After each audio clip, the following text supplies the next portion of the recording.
Inilah alasan kenapa Bukayo Saka bukan sekadar wonderkid biasa. Ketika Rashford dan Foden naik turun, dan Cole Palmer mulai dibandingkan dengannya, Saka tetap konsisten. Tapi, benarkah dia yang terbaik? Mari kita bahas di kisah kasih sepak bola. Halo Sobat KKS. Bukayo Saka, bocah berbakat dari Inggris Utara, kini menjadi bintang utama Arsenal.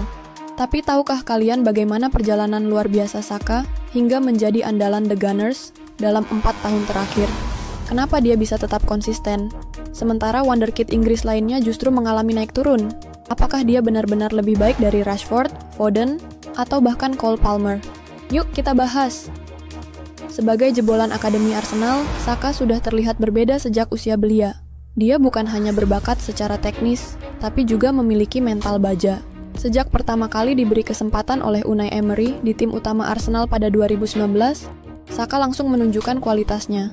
Dribble lincah, umpan akurat, dan daya juang tinggi menjadikannya pemain yang sulit digeser dari starting 11. Tapi apakah cukup dengan bakat? Tidak. Banyak wonderkid punya talenta, tapi tidak semuanya bisa bertahan di level tertinggi. Setiap tahun media Inggris selalu mencari the next big thing. Saka pernah dibandingkan dengan Rashford, Foden, dan kini Cole Palmer. Tapi, bagaimana performa mereka jika dibandingkan dengan Saka? 1. Marcus Rashford. Di awal karirnya, Rashford adalah bocah ajaib di Manchester United. Debut dengan 2 gol, jadi pahlawan, dan sering disebut calon legenda MU. Tapi, setelah beberapa musim, Rashford mulai inkonsisten. Kadang bersinar, kadang tenggelam. Musim ini, performa Rashford menurun drastis. 2. Phil Foden. Dilatih oleh Pep Guardiola di Man City, Foden memiliki teknik kelas dunia. Tapi apakah dia selevel dengan Saka?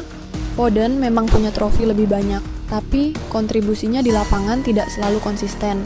Dia sering berpindah posisi dan kadang tenggelam di skuad penuh bintang Man City. 3.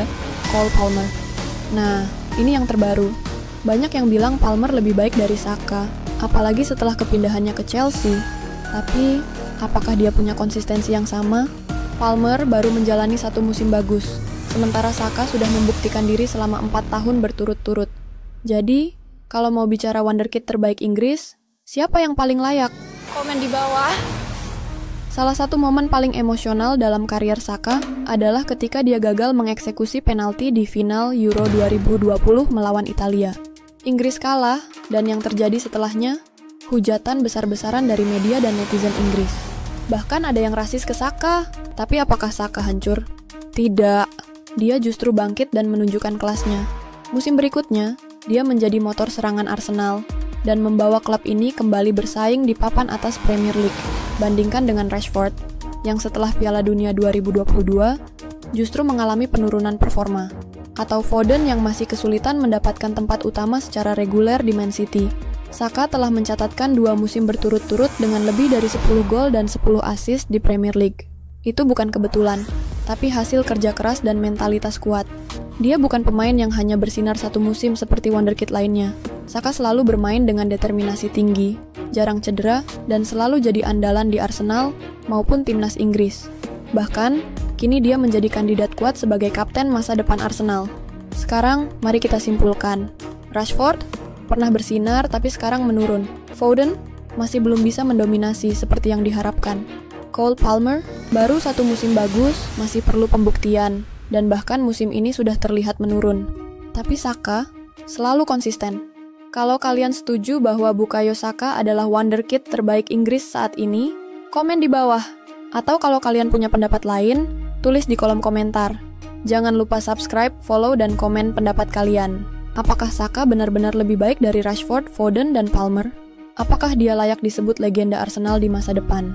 Atau masih ada wonderkid Inggris lain yang lebih hebat? Tulis pendapat kalian di bawah, Sobat KKS. Sampai jumpa di video berikutnya.